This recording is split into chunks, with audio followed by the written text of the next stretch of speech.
Olá, o BNews 19 horas começa agora com notícias de transporte e infraestrutura.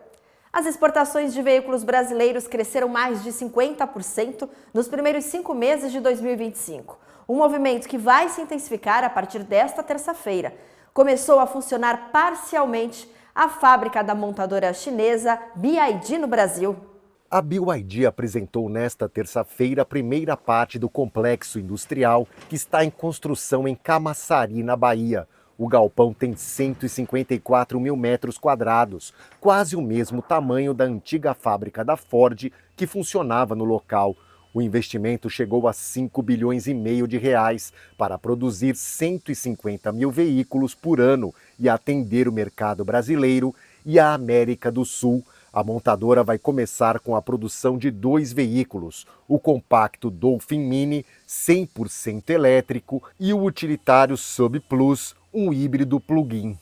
A Argentina vai ser um dos países que vai receber os veículos fabricados pela montadora chinesa na Bahia.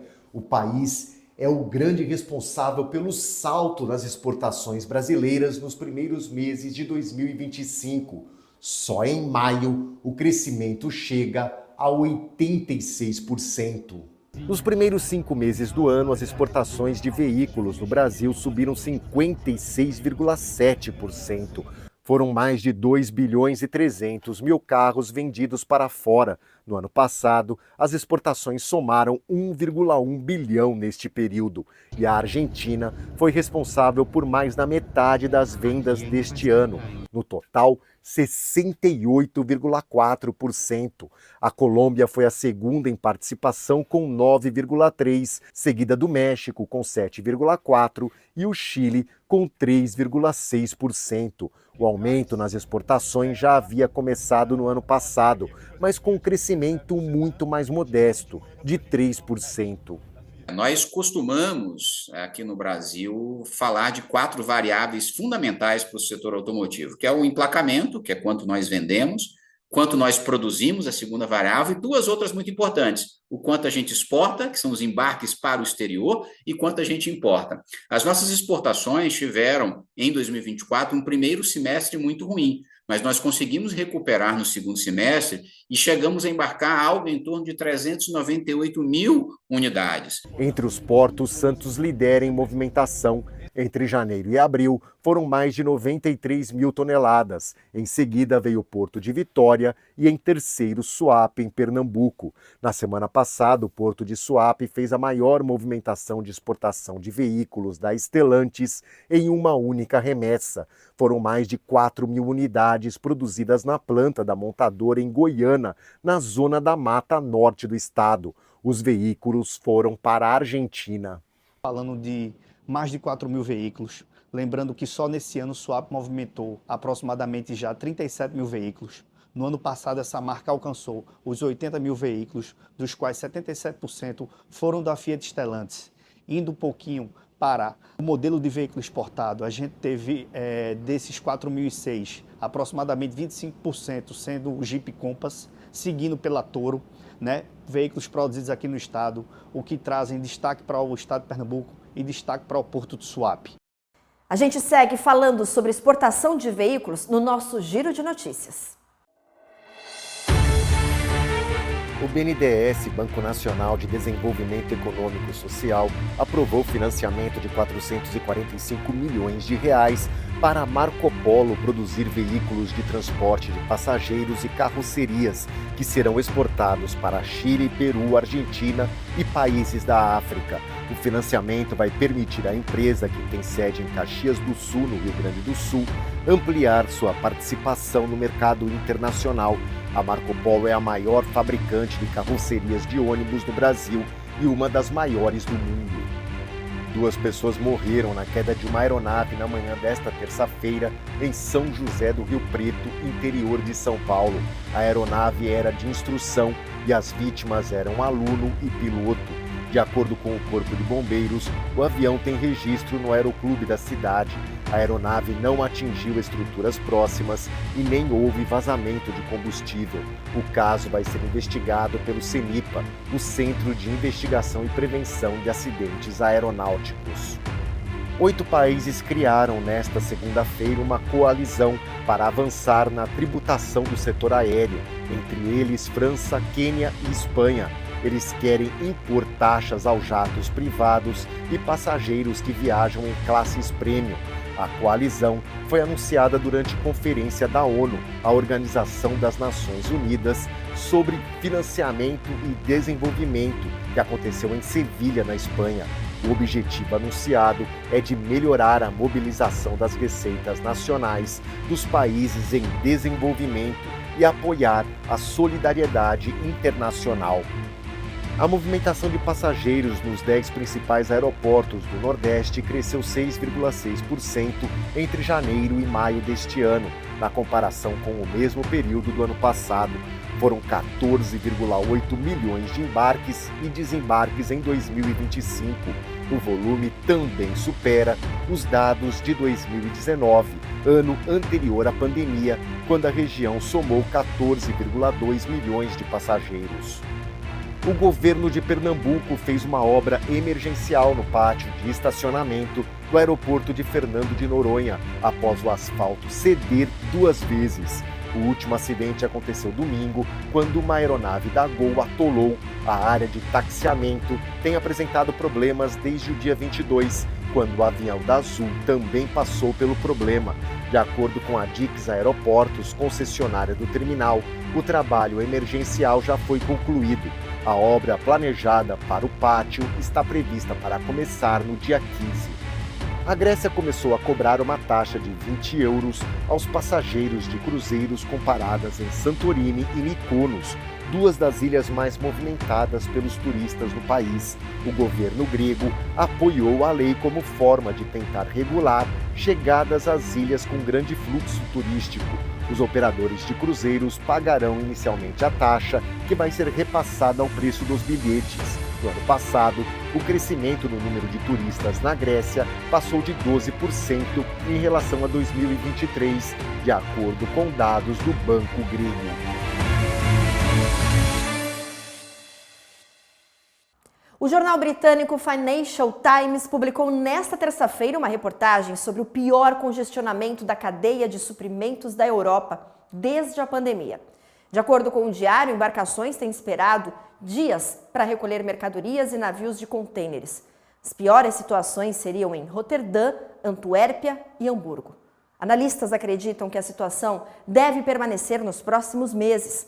As causas seriam as tarifas aplicadas pelo presidente dos Estados Unidos, Donald Trump, e os baixos níveis dos rios.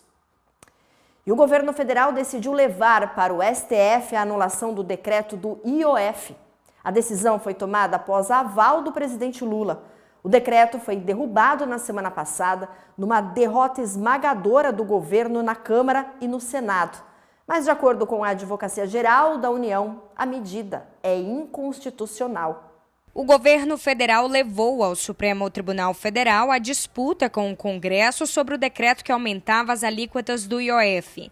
A ação foi protocolada pela Advocacia Geral da União, que defende a constitucionalidade da medida editada pelo presidente Lula. Segundo o advogado-geral da União, Jorge Messias, a decisão do Congresso de suspender o decreto por meio de um projeto de decreto legislativo viola a separação entre os poderes. Nós não podemos nos pautar exatamente pela questão eminentemente política que levou o Congresso Nacional a adotar essa medida. Porque, de qualquer forma, o presidente da República ele só editou o decreto que alterou a alíquota do IOF porque o ministro da Fazenda apresentou a ele razões de ordem econômica, tributária, regulatória, ou seja, extrafiscal, que deixou ali ao presidente uma condição legítima, válida, para a adoção do decreto presidencial. A ação pode acabar nas mãos do ministro Alexandre de Moraes, que já relata outros 2 processos sobre o IOF apresentados pelo PL e pelo PSOL. mas até o momento a relatoria ainda não foi definida. No pedido ao Supremo, a Advocacia Geral da União defende que o decreto é um ato legítimo do Executivo e que não poderia ter sido anulado pelo Congresso. A disputa, que começou no Legislativo, agora avança para o Judiciário. Na ação, a AGU ressalta que o decreto é constitucional e que o foco, e isso segundo palavras do ministro Jorge Messias, é estritamente jurídico. O governo ainda espera uma decisão do Supremo que possa restabelecer a vigência do decreto, enquanto o impasse fiscal permanece sem solução definida no Congresso. A responsabilidade perante o povo brasileiro, a responsabilidade perante a sociedade na condução dos negócios públicos a cargo do Estado brasileiro, como mandatário primeiro da nação, é dele.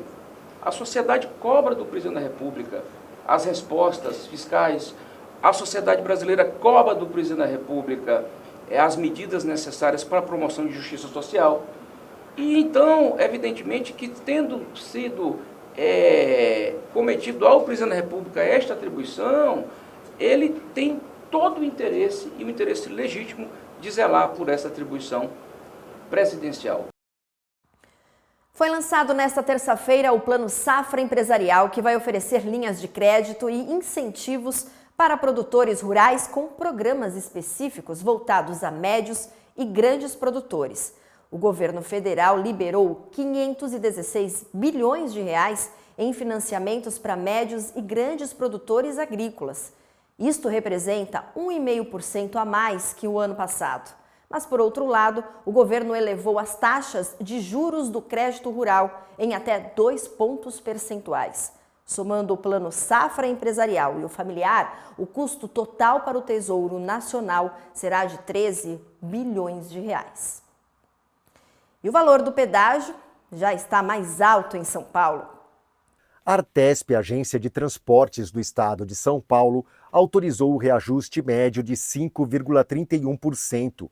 O órgão justificou o reajuste à inflação do período, com a aplicação do IPCA entre junho do ano passado e maio deste ano. Entre as principais rodovias, o valor mais alto é do sistema Anchieta Imigrantes, que passa de R$ 36,80 para R$ 38,70. Este é o valor mais alto cobrado no país. Na rodovia Cônego Domênico Rangoni, que liga as rodovias Anchieta e Imigrantes à margem esquerda do Porto de Santos, o valor passa para R$ 18,30. E no sistema Anhanguera Bandeirantes, vai a R$ 13,70 na Praça de Caieiras, R$ 13,60 em Campo Limpo e R$ 9,20 em Limeira. São Paulo tem 227 postos de pedágio em operação. O aumento também vai impactar passageiros de ônibus intermunicipais, já que o reajuste no pedágio tem impacto nas passagens de ônibus. E tem muito mais notícias no portal bnews.com.br. A gente vai no telão para interagir com vocês e eu destaco uma notícia que vem da região nordeste do país. O complexo do PCM renovou um acordo para viabilizar um terminal de amônia verde. Olha que boa notícia. O complexo do PCM no Ceará renovou o pré-contrato com um consórcio formado por duas empresas, a Stolthaven Terminals e a Global Energy Storage, para a implantação de um terminal logístico voltado à operação de amônia verde, produto-chave na cadeia do hidrogênio verde.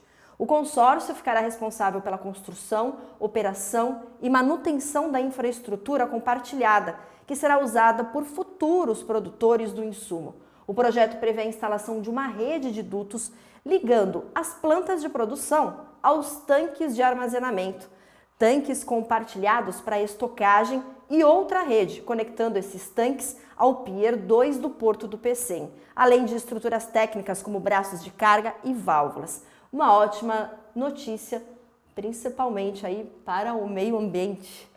E nós conversamos com um advogado especializado em direito do consumidor sobre a situação das pessoas que compraram passagens da VoiPass. A gente lembra que na semana passada a ANAC cassou o certificado de operações da companhia aérea. A reportagem é de Paulo José Ribeiro. 33 mil passagens devem ser reembolsadas ou remarcadas em outras companhias aéreas, após a decisão do fim da operação da VoiPass no Brasil. A medida determinou que a empresa não pode fazer o transporte aéreo de passageiros e nem vender novas passagens. Isso significa também que os passageiros não poderão embarcar com a companhia. Mas o processo de compensação pode trazer dúvidas e gerar dor de cabeça para quem estava com a viagem planejada. As passagens compradas diretamente com a VoiPass ou através de agências para a VoiPass, essas não têm opção de serem remarcadas, né? A não ser que a VoiPass consiga transferir agendamento para outras empresas, o que eu acho pouco provável, porque ela teve o seu certificado cassado, né? Então ela não pode mais operar. Então, através dos aviões da VoiPass, as pessoas não vão voar novamente. Alguns passageiros compraram viagens da VoiPass com a Latam, por meio de uma parceria entre as duas companhias. O advogado explica que, para quem comprou a passagem com a Latam, a compensação pode vir com mais facilidade, mas as compras pela VoiPass têm obstáculos maiores pela limitação das ações que podem ser feitas pela empresa e pela necessidade da companhia resolver o problema a partir do caixa disponível. É muito comum, quando uma empresa tem algum problema, que ela transfira os seus passageiros para outras empresas, outros voos. Mas é uma troca que acontece entre as empresas. Hoje a empresa A transfere para a empresa B, amanhã a empresa B transfere para a empresa A. E vai se fazendo uma compensação e a coisa vai fluindo. No caso da VoiPass, ela não pode operar mais. Então ela depende de ter caixa para que, ainda que pague valores muito menores para outras empresas, ela tenha como pagar a utilização desses espaços nas outras empresas. Se ela não tiver como fazer isso, não tem como aquilo que ela vendeu diretamente ser operacionalizado. Por mais complicado que o processo possa ser, o conselho é não desistir. A ANAC e o PROCON são vistos como alternativas que devem trazer pouco retorno aos consumidores, na avaliação do advogado, que enxerga a justiça como um meio mais viável para essa situação. O prazo para o consumidor ir buscar o seu direito, a partir do evento danoso, ou seja, a partir do momento que ele experimentou o prejuízo, é de 5 anos. A previsão legal é que a prescrição é de 5 anos. Já os prazos para ressarcimento, para substituição, para remarcação e etc., esses são definidos pela ANAC. São uma série de pequenas regrinhas de natureza administrativa. Por exemplo, algo determinante nessa história é a obrigação de informação. Inicia-se a ação, mas esta ação será suspensa. Ou ela pode tramitar até que haja uma sentença determinando a indenização. Mas não é possível ser executada essa sentença, porque a empresa está em recuperação judicial. Então, aquele crédito entra dentro de uma massa de credores e o que for apurado de saldo da empresa será partilhado proporcionalmente junto a esses credores. O BNews 19 horas volta nesta quarta-feira. Uma ótima noite para você. A gente se encontra. Até amanhã.